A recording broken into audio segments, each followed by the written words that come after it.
Good afternoon, everybody, and welcome to our webinar today. This is the 8th webinar in our instalment that we've been doing in 2024, free to everybody who works in the NHS and social care. And this particular webinar is on the 8th CQC Well-Led Quality Statement of Environmental Sustainability. And there are some new faces in the audience today, specifically with a role related to that. So welcome, and it would be great to hear from you later and how you're getting on in your roles. Let me talk through what we're going to cover today briefly before I hand over and get this started. We're going to give you a bit of an update on the CQC updates, because there's been a lot in the news in the last 2 months about the CQC and then responding to a review that was done of themselves, and some confusion around what this might mean for us as providers. So Gabby will talk us through a little bit about that, and then go through this 8th quality statement all about environmental sustainability and whether it does or does not apply to us at the moment working in a health and social care setting. And then I and my colleague Gary, who's on the call, will then be put into a little bit of a hot seat, and Gabby will ask us some questions about environmental sustainability. I'll briefly run through the products and services we offer at the Well-Led practice and how that might help you. We'll do a little Q&A, and then at the very end, our colleagues from the medicines management team will then take you through their service offering as well, and how they can fit in with the Well-Led environmental sustainability quality statement. So you're probably very familiar with us now because you've tuned into more of these webinars. I'm Claire. I'm a GP by background, and I run the Well-Led provider along with Gary, who's a former practice manager who you'll hear from later, and Gabby, a former CQC inspector, who I will now hand over to take us through some of our slides. And again, with thanks to the medicines management team for sponsoring this webinar for us. Gabby, over to you. Thanks, Claire. Thanks everybody for joining us. It's lovely to see so many people on the call today. So as Claire mentioned, we'll just spend a few minutes running through the most recent CQC updates that we've seen come through from people are calling it the DASH review, so the independent review that was triggered actually by the previous government earlier in the spring, and we saw an interim publication late in the summer and then a sort of updated publication last month in October as well. And this was called to review the CQC and have a look at the value for money and how fit for purpose the Care Quality Commission are. So we'll just do some highlights for you today. Obviously, we won't be able to go through the full review in detail, but I would encourage people to have a look and read it themselves. It's not as lengthy as sometimes these government or independent reviews can be, so it is actually quite manageable to have a look at yourself. So hopefully you'll get a chance to do that. But what we've seen from the interim and the updated report is that the CQC have been referred to as not fit for purpose, which could equate to being inadequate or in special measures if we're thinking about CQC language and the way that they talk about rate and inspect providers in the community. So I think one thing that we can all be in agreement with is, particularly in light of the rollout, so hopefully we'll all be aware that the single assessment framework was rolled out in November 2023. So we're 12 months into this new way of working now, this new single assessment framework.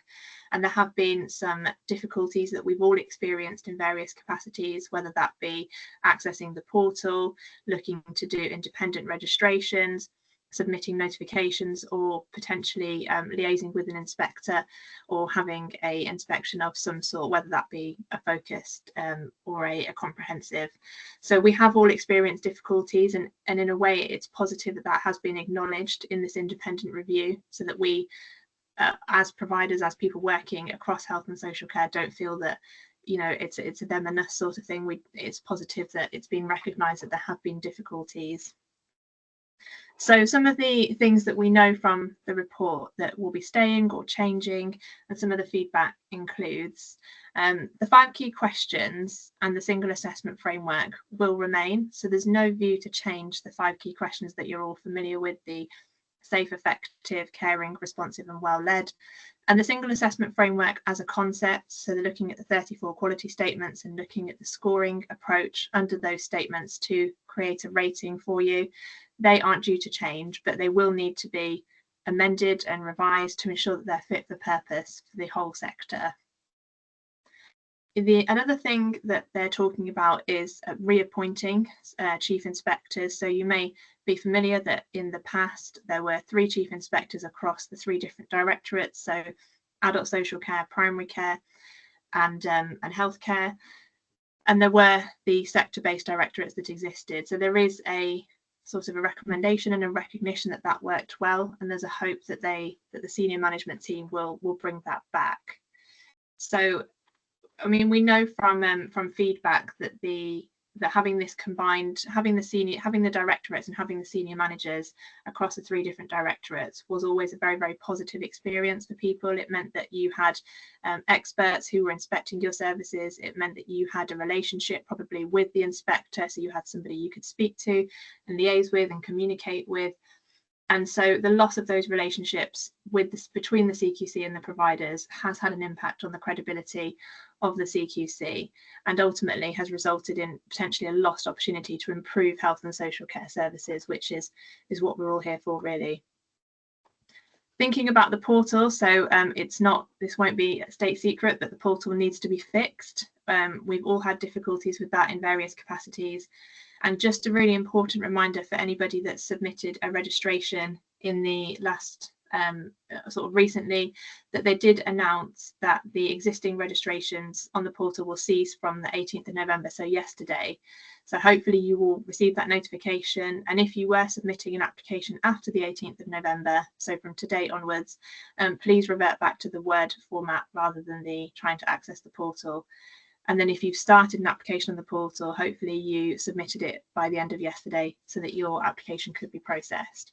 But yeah, we're hoping to see some positive changes in the way that the portal will work for people. Another thing that the report has recommended and that we're hoping we'll see from the CQC is that the evidence categories and the scoring system, so the calculation of ratings will be revised.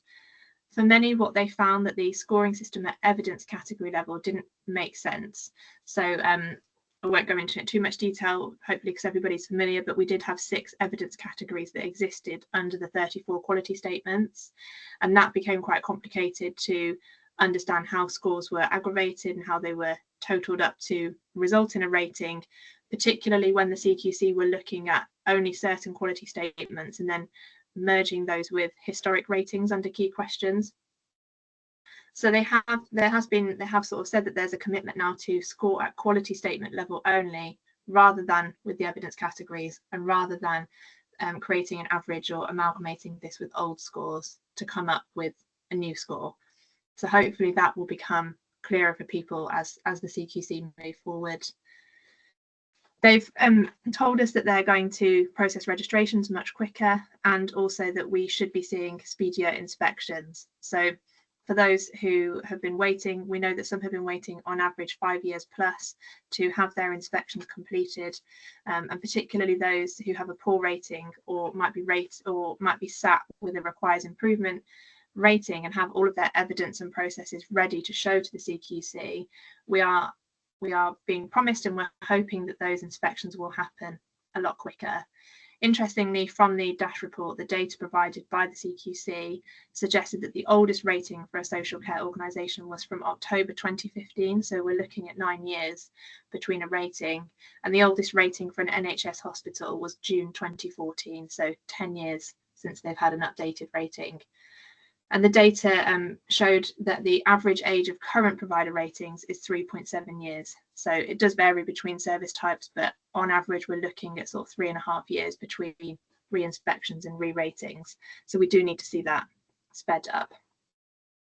And then if we have a look at the next slide, we'll see some more recommendations from the report. Thank you. So hopefully we'll be seeing more site visits, sort of going back to the old way of working pre-COVID, where we will have to have, we will have a more meaningful relationship with an inspector, and we can have that face-to-face interaction and a comprehensive inspection in that way.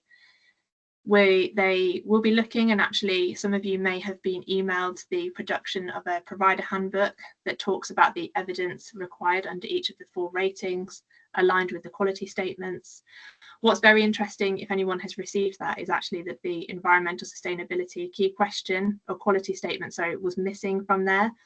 So we'll talk about that a little bit more in a moment when we go into detail of this quality statement, but that might lend itself to suggest that the CQC themselves aren't sure where they're going with this particular quality statement. However, as it stands now, it's out there, it's referenced in the single assessment framework, and it's on the CQC website. So we do need to think about it and consider it as part of our approach. They'll be looking at improved co-production and recruiting more specialist and skilled staff, particularly in the healthcare sector. So the DASH report recognised that healthcare was quite poorly represented at senior management level within the CQC, and there was a higher proportion of skill sets sat within adult social care. So if you have a look on the CQC vacancies website, you will actually see that there are a lot more jobs coming out, quite thick and heavy at the moment. It's particularly from a clinical perspective. So hopefully that will help everyone in the healthcare sector in the long run. And hopefully more quality assurance of reports will come out, because we do see, unfortunately, quite a lot of discrepancy from a front page perspective of providers, where they might have, for example, an outstanding rating in well-led, but a requires improvement rating in safe, and then a good requires a good rating in caring.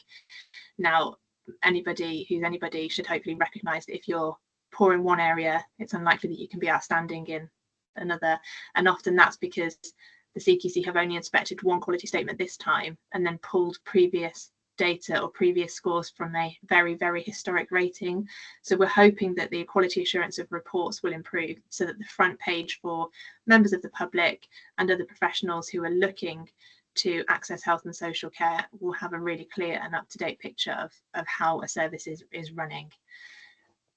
So the next couple of slides I won't go into in too much detail, because those who have joined in the past will be familiar with this format, and you'll have these slides afterwards to access, but this pretty much tells you in the last month, and also the next slide covers 2024 so far, the number of GP practices and care home services that were published. So we'll see there's a huge difference between in adult social care and healthcare, which could be reflective of the staffing issue that was talked about in the DASH report, but it's probably also likely to be due to other factors. But yeah, that the data is there for you to have a look at, and as always, we can see that there aren't many outstanding services, and we're continuing to see quite a high proportion of requires improvement or inadequate services across the sector. So something that we all need to be aware of and hopefully strive for good. So we're going to now talk about the environmental sustainability and what that means for us. So on the CQC website, we have been advised under the single assessment framework that GP practices or care homes, so any regulated service, won't be inspected against this quality statement in the first year of the new framework. But we are now 12 months in. So I mentioned earlier that it was launched in November 2023. So as of this month, it remains unclear what the next steps will look like. But potentially the services could be inspected under this quality statement. And the quality statement says that we understand any negative impacts of our activities on the environment, and we strive to make a positive contribution in reducing it and supporting people to do the same. So when we have a look at the next slide, these here are the sort of sub points under this particular quality statement, and a little bit more information that the CQC have provided. So I mentioned that earlier that they have said that they won't assess, but they did say that they would assess NHS trusts as part of the ICS assessments for the first year. But I'm yet to see any reports that reflect that quality statement. So it's unclear how that's been implemented. And as I mentioned earlier, in other service types during the first year, it won't be introduced. They have said that they'll continue to develop and co-produce their approach to this particular quality statement for other sectors prior to rollouts. Again, I've not seen any co-production sort of invitations through the Citizens Hub to contribute to that. So if anybody in the audience is aware of any co-production sort of initiatives that have taken place from the CQC, then please do share so that we can all have an opportunity to contribute towards that. And they have said that they wouldn't create a score for this particular quality statement in the way that they would others. So it would only be scored when an assessment has taken place. Again, what that looks like in practice, we're yet to see, but it's just something to bear in mind. And this is the information that we have now. This is sort of up to date on the CQC website, but again, this could change any week, any month now. So hopefully the CQC will, communicate this in a clear way. So these here are the subtopics that sit under the quality statement. So there are 5 different points that the CQC would like to see when they're thinking about this particular quality statement. So I won't read through them all, but we've got here the importance of staff and leaders understanding that climate change is a significant threat to the health of people who use services for their staff and the wider population. So there's something really important there about management and leadership teams acknowledging and understanding the impact of environmental sustainability on the day-to-day business. The CQC have talked about staff and leaders empowering their staff to understand sustainable healthcare and how to reduce the environmental impact of healthcare activity. So that lends itself back to the discussion of co-production, thinking about training, thinking about access to resources, up-to-date information, best practice guidance. And what we want to see is that your workforce feel confident and empowered to make a difference in this particular area and under this particular topic, rather than it being something that's seen of as an afterthought or a last minute thing that you need to do to get over the line. It also talks about staff and leaders taking an active step towards ensuring the principles of net zero care are embedded in planning and delivery of care. So low carbon care is resource efficient and supports care to be delivered in the right place at the right time. So that's very much thinking about patient pathways, thinking about signposting, and how the journey of a patient or a service user, a resident, whichever sector you're in, anybody receiving health and social care, we want to be thinking about the journey that they take and how we can encourage a low carbon footprint from that point of view. So the next 2 slides, what I've tried to do for you is relate environmental sustainability back to the other quality statements that we've covered under Well-Led this year. So there are 8 quality statements. Obviously, this is the 8. So there are 7 others that will be scored, will be assessed under the key question of Well-Led. And then so from the subtopics that the CQC have given us that we just went through, I've then linked them to potentially which of the other quality statements that might relate to, so that you can have an idea of how to improve overall from a well-led perspective. And the main thing I would say here that the team were talking about earlier is that environmental sustainability, hopefully you will all see that you are probably doing more than you think to achieve this quality statement and to achieve this goal. It's not something that, as I mentioned, is an afterthought, not something that's a tick box exercise that you do, last after getting everything else right.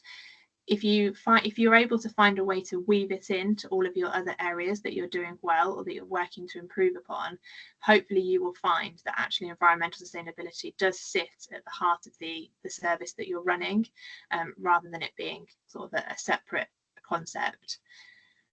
So one of the main things is acknowledgement from senior management that climate change is an important topic to have at the forefront of a business. So you need to be thinking about embedding principles to respond to climate change into your business continuity plan, thinking about your visions, your values, and your goal setting. And that links back to quality statement number 1, which is a shared direction and culture, where the CQC would expect the workforce to have an understanding of what the senior management team are hoping or what the goal setting for the business is. So it can't be a them and us, it has to be all of you working together. And if you are looking at your business continuity plan, if you're looking at your business plans, so 2 separate things, but both of them relevant, and you are looking at the visions, the values, the ethos for the organisation, then make sure that environmental sustainability and climate change is weaved into that. And then that will demonstrate that you have got a shared direction and culture across the workforce. Another thing to consider is to deliver training and ensure your workforce are knowledgeable, capable and competent in this area. So that's an extract taken directly from quality statement number 2 under Well-Led, which is having capable, compassionate and inclusive leaders. What you don't want, and as we saw in the previous slide, is what we want, sorry, is the empowerment for staff. So they need to feel that they understand the impact of climate change in their day-to-day work, that they feel able to take steps to address that and to reduce kind of a carbon footprint where they can. And particularly if you're working, when we're also thinking about working with patients or residents or people receiving care in the community, thinking about how they also feel sort of included and knowledgeable in that particular area. So you want to make sure that your staff are capable. Another thing to think about is ensuring that as leaders at every level that you're visible and that you lead by example and modelling inclusive behaviour. So we know that's a very, very important and sort of fundamental principle to good leadership and good management. And that again falls under the quality statement of capable, compassionate and inclusive leaders. So don't say one thing but do another. Try and model the best sort of behaviour that you can.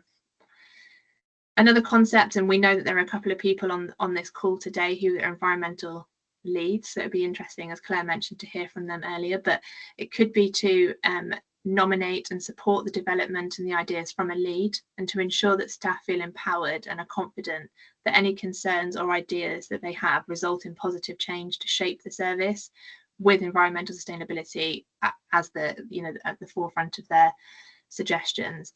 And that's discussed in quality statement number 4, or number 4, sorry, which is workforce equality, diversity and inclusion.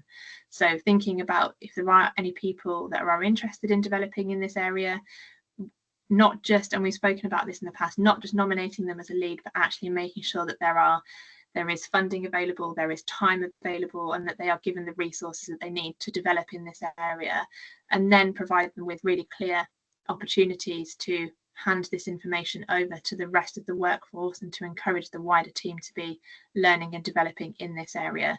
So it's not something to keep to yourself, and it's also not something that we want to see where, yes, you're a lead, but you're not given any additional support to develop in that area, because that could actually be more detrimental than positive, particularly from a CQC point of view.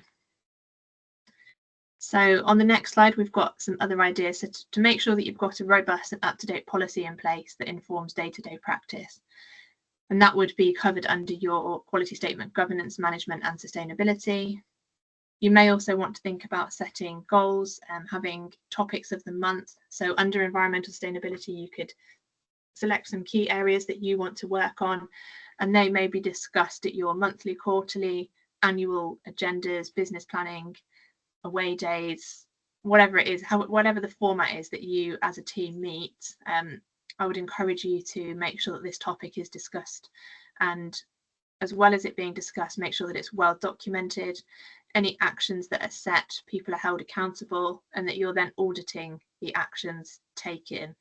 Again, one of the most frustrating things can be minutes that are taken and ideas that are had, but then nothing's done about them, or actions that are set, but then there's no accountability later down the line for whether or not they have been achieved. So thinking about how you can incorporate environmental sustainability into the conversation with the whole team would be really beneficial. So for those working in healthcare, hopefully you're familiar with patient pathways. If anybody's registered recently with the CQC, that's something that you have to submit. It's a requirement for the CQC to have a look at. But thinking about your patient pathway and how you may have environmental sustainability in mind with that. So thinking about signposting, thinking about onward referrals, thinking about the need for face-to-face versus potentially remote consultations, thinking about where you're sending people receiving health and social care for the next step, so secondary primary care, or for residential or adult social care, thinking about community activities, community engagement, having the pathway in mind and sort of aligning that with environmental sustainability could be quite an interesting piece of work, and could actually I suppose some analysis of that could lead you to realise where there might be room for improvement or where things could be changed for the better.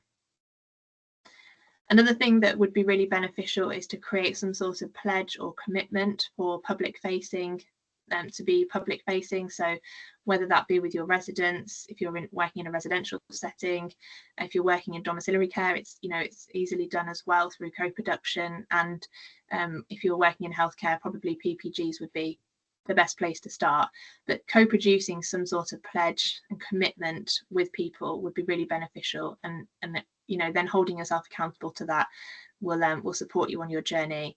And that aligns with the quality statement, partnership and communities. So leading on from that, you know, the best way to co-produce is to engage with your population group. So thinking about resident meetings that you might hold, thinking about the current use of PPGs, how beneficial are they? How are they being utilised? Can the topic of environmental sustainability be covered through that? Thinking about surveys that you send out, so your staff surveys, your resident surveys, your patient surveys, however it is that you communicate with people and receive feedback. Think about how you can incorporate environmental sustainability into those conversations. Do people have any ideas? Do they think that things could be better? Have they themselves noticed a particular issue with an onward referral, a form of communication, a way in which, you know, that they're receiving health and social care that links to this topic? And that may give you some ideas or suggestions for improvement. And then making sure that you do communicate any initiatives or any suggestions that you've received from people. Make sure you communicate that back with them. Again, we've talked about this when we talked about partnerships and communities. Receiving information is fantastic, receiving feedback, complaints, compliments, suggestions for improvement, but people really need to see that you are hearing it, listening to them, and then driving improvement and making change as a result. So we often talk about closing the loop, so make sure that that information is shared back with people where possible. And then the final quality statement before we get to this one was learning, improvement and innovation. So you could have a look at making sure, well, I mean, you need to make sure that research informs your decision making, but one thing that you could benefit from is potentially inviting guest speakers into your organisation, to your team meetings or your away days, to learn from them, as kind of being led by experts by experience is always key. And again, we'll probably talk about this when we speak to Claire and Gary in the hot seat, but environmental sustainability isn't something that everybody can say that they're experts in. It might not be on the priority list for everybody. It might be something that some people think is a very important topic to discuss and others might think less so. But if you invite guest speakers in, and if you have experts from the field or people that are passionate and interested in that area, then you may be surprised how much you can learn, and hopefully it will inform your day-to-day practice. And as I've mentioned earlier, hopefully it will be able to be weaved into your day-to-day practice rather than being seen as something very separate. So we've just got some best practice guidance here. So on the CQC website, under this particular quality statement, they do give lots of guidance and information, sort of links to best practice and links to other organisations that have some best practice guidance. But one thing is that we'll have a look at today is climate and health and applying all of our health.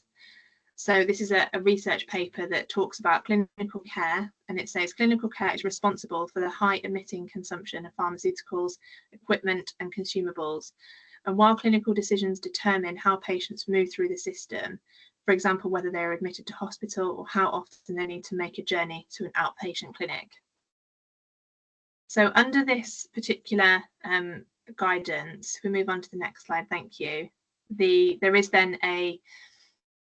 There's further guidance on steps that you can take it's called the National Library of Medicine, and it's called the Sustainable Physician. And there are then sort of more specific steps or tips that you can take when you're considering environmental sustainability in the patient pathway, and when you're thinking about how patients move between systems, so across health and social care or primary and secondary care. So we'll have a look initially at some clinical tips that have come from this, and we'll speak to Claire for her thoughts first. So this here talks about disease prevention and health promotion. So it says that all clinicians should be involved in prevention. Through broader advocacy and in individual patient care, specialists should aim to tackle underlying causes of disease. So thinking about social, economic and environmental detriments of health. And where possible, interventions should capture environmental co-benefits of healthy lifestyles, such as improvements in air quality, carbon emissions, from a shift to active travel. And the other element of this particular guidance talks about preferential use of treatment options and medical technologies with lower environmental impact. So for clinicians to think about inclusion of sustainability measures in the evaluation of medical technologies that will allow service planners, clinicians and patients to choose more effective treatments with the best environmental profile to encourage further development. So it's a bit of a mouthful, but hopefully is some food for thought. And we'll just hear from Claire now about how this particular topic impacts your approach as a GP to prescribing. Yeah, thank you, Gabby. I'd recommend any clinician have a read of that research paper. It's very interesting and thought-provoking. It's a sort of new topic for all of us. Rarely do we come across something from our CPD that's sort of genuinely new and interesting to us all. And we're always struggling sometimes to look for something interesting to talk about at our times of our appraisals. So I would encourage you to look at it. From a sort of prescribing point of view as a clinician myself, I tend to be very much guided by the other stuff out there, like our medicines optimization software that we've got on our clinical system that will tell us not only if something is cheaper and therefore to consider prescribing the cheapest thing, but also if something, for example, an inhaler, is a bad inhaler to be using in terms of the environment and consider switching to that. And we also have some actual financial incentives for us in general practice, at least, to prescribe things that are lower carbon inhalers. So I think as a clinician, I would struggle to stay up to date with knowing all of the kind of the best things to prescribe from an environmental point of view. And I think the onus has to be, at least in some part, on the NHS and the suppliers of these software schemes to make sure that they're taking into account where they can the environmental sustainability of the things that we're prescribing, and for commissioners to make sure that they're continuing to commission incentive schemes that help us to do the right thing for the environment. There was an interesting thing that I found that I've stuck on our resources slide when you get to it, called the Medicine Carbon Footprint Formulary, which I found really interesting personally as a clinician looking on it.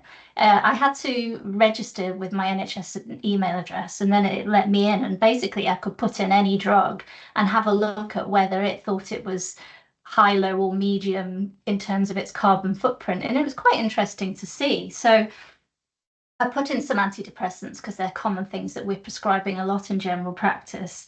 And I was interested to see that the ones that we're incentivized to prescribe because they're cheaper are actually ones that have the higher carbon footprint. Similar with the NOACs, so those are the anticoagulants that we now tend to prescribe to prevent strokes instead of warfarins. The ones that we're incentivized to prescribe because they're cheaper tend to be the ones with the higher carbon footprint. So it's just quite an interesting exercise to do, again, from a sort of, you know, professional learning and to stimulate some discussion. But one reflection that I will take away with me is that when I'm using prescribing software and I see a box flashing up that tells me to consider prescribing an alternative because it's cheaper, I'll tend to say to the patient, look, the computer is telling me to give you something else instead because it's cheaper, and this is the price difference. How do you feel about that? I'm probably not so good at saying to them when they come in and ask for their inhaler to be changed back to one that they're all familiar with, to say, well, the computer's actually telling me to stick with this new one that we've given you because it's significantly better for the environment. Let's have a chat about that and see whether that changes your mind. I could probably do that a bit more. So those are my thoughts, if that's useful to the clinicians on the call. Thank you. That's very, very interesting from my point of view, at least, especially the concept of giving patients choice, which is, you know, a fundamental standard and a principle that you know we adhere to regardless of what sector we're in, if we're CQC registered. And the thought of patients having a choice of cost versus environmental sustainability is a very, very interesting one. And I do wonder, if my GP presented me with that, what would my thoughts be? And then I suppose you know, which will lead on to when we have a conversation with Gary in a moment, but then when we're thinking more about the group that we work with, so our patient population group, whether or not economic or environmental, which one, you know, would have more of an impact on their decision making. So yeah, that's really interesting. Thank you, Claire. So if we move on to the next slide, we're just continuing with some of the top tips or research from the Sustainable Physician. And these 2 points here, look, we're going to ask Gary for his thoughts on them in a little bit more detail. So these look at service delivery and improving clinical decision making, and in the selection and targeting of interventions, saying they will reduce lower value activities and their associated environmental impacts. So specialists can support this by describing the relevant patient pathways and providing clear evidence-based guidance. And even where a clinical input is of high value, a greater use of things such as online records, email and telephone systems can reduce travel emissions by moving information in place of patients, staff and laboratory samples. Further efficiencies can follow from better integration of specialist services such as diabetes, cardiovascular, renal care, which have a common patient base. And the final point from this was the importance of patient education and empowerment. So to reduce disease progression and preempt complications, many patients can be empowered to take on a greater role in the management of their own health and healthcare. Informed patients are also well placed to improve the coordination between clinical teams and reduce misunderstanding or duplication. So from the initial sort of reading that, it might not seem that that's relevant for a practice manager or a non-clinical colleague, but actually I thought that it would be interesting to hear from Gary about how, as a practice manager, that information, those top tips or that guidance would impact your approach when supporting non-clinical staff. So thinking about improving your patient pathways, the use of technology or partnership working, and particularly hearing about how you could make the best use of PPGs for patient education. So over to you, Gary. Thanks, yeah. So my first thought on this was that I don't think it would automatically be a priority for me when there are so many other burning issues in practice. But, you know, I also realise that's not going to be the same for every practice manager and every practice, because I think environmental sustainability is going to fit in different places on people's agendas. But then I thought about, you know, what are the actual positives, the environmental positives, in the different ways that we're sort of increasingly working now. And there, you know, I think that there are many, and that's, you know, where I think it's going to be useful for CQC.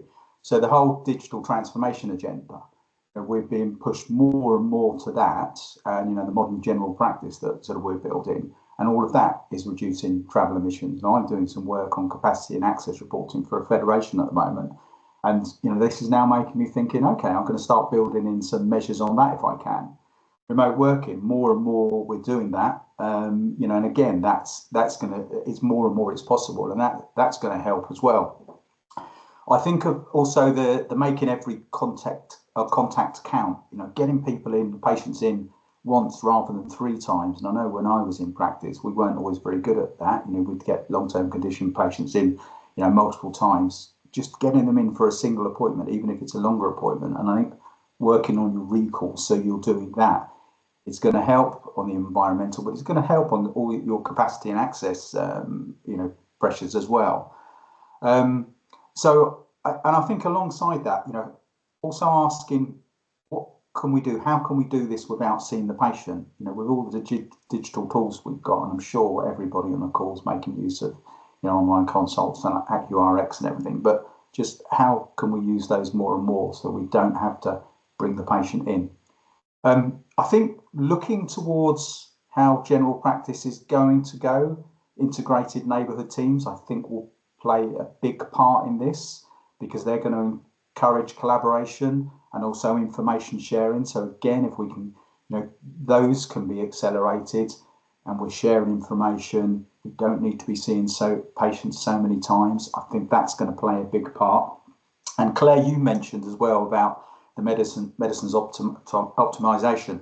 I worked on Frimley ICS, and we had a fantastic medicines management team, and they would always lead on these things. So I think if I were in practice, I'd be speaking to my medicines management team, because what you said about inhalers and everything, I think I'd be speaking to them and saying, what ideas can you give us in practice and help us with for the environmental, you know, benefits?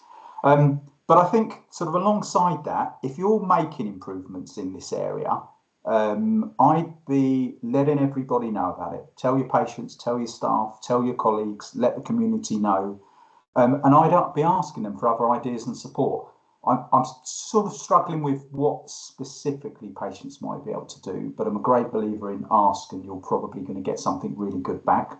So I'd be asking. I'd also, I think if I were in practice now, I'd appoint an environmental champion because, you know, I wasn't the most environmentally sort of conscious in the practice. Others were better. So I'd probably, you know, particularly if I had a big enough practice, I'd, you know, have an environmental champion then in the practice, or a sustainability champion, whatever you want to call it. And if you are a green practice, shout about it in your recruitment. You know, it might make a difference to somebody. You might have somebody that's looking at your practice and considering joining. They might be very environmentally conscious, and if you're shouting out about it saying we're a green practice, I'd let everybody know. So I think as with everything, if you're doing something good, let people know, and there's lots of this you're probably already doing. Brilliant, thanks Gary, that's really helpful. And yeah, I like the idea of just leaning on other people, you know, if it's an area of interest or for specialist guidance and expertise. So yeah, that's really helpful, thank you. In the slides, we won't run through these today, but in the slides you will get an additional 2 slides that have top tips, 11 top tips for environmental sustainability. Some of them you'll be sort of will come to your mind straight away, such as replacing plastic and using reusable or biodegradable materials, and thinking about turning off your electrics before you leave at the end of the day. But there are also other sort of resources that you can tap into, and yeah, things to consider. And then, as Claire's mentioned, you'll also have a resource slide as well, which has got quite a large number of different resources available for you. These are taken both from the well-led practice from our team that we use, and also from the CQC website, where they guide you to some of their best practice guidance and legislation to consider under this topic. And before I hand over to Claire, I just want to say thank you to everyone for joining, because it's not the most straightforward of topics to discuss, especially when we're not sure yet how where the CQC stand in this particular area, but it is a very important one to talk about and to consider. So hopefully, even if all of us can just take away one change to the practice or service that we're working in today, then that will matter for everybody. So thank you. Thank you, Gabby. Just a quick bit from me now. We have our final webinar next month, which you'll all get an email about shortly, where we're going to sort of summarize the key points that we've learnt over the course of the year and flip the hot seat a bit. So we're going to put Gabby in the hot seat as the CQC inspector, and we can give her a little bit of grilling, but we would love to use your questions to do so. And you can either wait to get the email, and then when you register on the registration form, there'll be the option for you to submit questions. Or if you're feeling really keen, or you've got something at the front of your mind now, you can email us. That's our email address, and we can add that to the list of questions that we will grill Gabby with. So do stay tuned for that one. I hope that's useful and a nice sort of summary of the position before we sort of end the year. I'll quickly talk you through the well-led practice, or the well-led provider now, and how we can help you and your organisation to make sure that you're well-led and make sure that you've got the evidence required to demonstrate that you're well-led too, because it's not just anymore about providing nice policies and protocols. The CQC want to see how your protocols are working in practice and that they are effective. And a large part of providing the evidence of that, particularly with the well-led key question, is in the staff feedback point of view. So one of the things that our software platform can do for you is seek that staff feedback for you on your behalf. So you can immediately say, yes, we are definitely seeking staff feedback, like you say we must do. But you can also use that feedback as a way of demonstrating that you are well-led, because it will be asking your staff, for example, under the environmental sustainability key question, quality statements, it will ask your staff if they are aware of the practice's initiatives in terms of reducing their environmental impact, and what that practice member's staff role might be in achieving that. So immediately you can then provide some evidence to the inspector and say it's on the radar of all of our staff because they say that it is, and they know what their role is in achieving this. And all of the resources that we've got today will be on there as well for you to dip in and out of over the course of your subscription. When you buy an annual subscription or indeed a 2-year subscription to our platform, you also get Gary. You get 2 hours of Gary's time every quarter or every 6 months, depending on what option you go for, basically to use his expertise how you want. Whether that be some help with your action planning, looking at doing a workshop for you, helping you go through your practice review, have a little bit of mentoring or coaching from him if you're new to your leadership role, whatever. That's all included in the cost of our subscription. And this is what our practices and PCNs, of which we have about 80 so far that have used the platform, say about us. And almost all of them say that it helps them to be more effective and know what they need to do and work better together as a result of doing it. Our prices for practices start at 10p per patient or less. So for an average practice with a list size of 10,000, it's coming in at £1,000 a year for unlimited access to our platform, and all of that time of Gary's built in there too. There's also the option to purchase a one-off review of your organisation if you're conscious that the CQC might be coming quite soon and you'd like to build up a bit more evidence for your well-led key question, or indeed seek that staff feedback that they say you must do, so you've got something in time to show them, in which case you can purchase those for under £500 plus VAT for your organisation. We also have a range of services as well that we provide in addition to our software. Gabby does a great mock CQC inspection service for us. Gary does a whole range of workshops, whether they're remote or face-to-face for you. And I can also provide a bit of support with my mediation hat on, because I'm also a mediator too. There's lots more information about those on our website, and all of these links, when you get the slides, are clickable on. Shall we see if we got any questions before I hand over to Rashad to finish off the webinar? We've had a question about whether the slides are shared. So automatically, if you've registered, you'll receive an email afterwards where you will get a recording to the webinar. And when you click on the recording underneath in the description, you can click on a link and the slides will then get downloaded onto your device. So yes, they will be. Anybody like to put in any more questions though? Claire, there was one question in the Q&A that I did answer, but I don't know whether Gabby had anything to add. It was about, centralised services and rural communities, and sort of, the suggestion that maybe that's not the best thing then. So, but Gabby, I don't know what's yours or CQC's thoughts on that might be. Let me just find it. Sorry, I think. Can I? Oh, it's in the Q&A. Sorry, it's not in the Q&A. Yeah. So centralised might be better. Yeah, I mean, I suppose it's difficult, and what Claire and Gary have said is that the other kind of referring organisations or the other organisations that you're working with, they also need to consider environmental sustainability. But it's not something that I've got an immediate thought to, other than it's difficult to justify. It might be. It might be worth, when you're using these services, they're always going to be keen for you to continue to use these services. So why don't you email them and say, what are you guys doing from your environmental sustainability point of view? And if they're doing something, then you can say that's why you're using them, because they claim to be doing something, and you factor that in terms of your decision making for looking after the environment too. So maybe put the onus back on them as much as you can. You're buying something from them at the end of the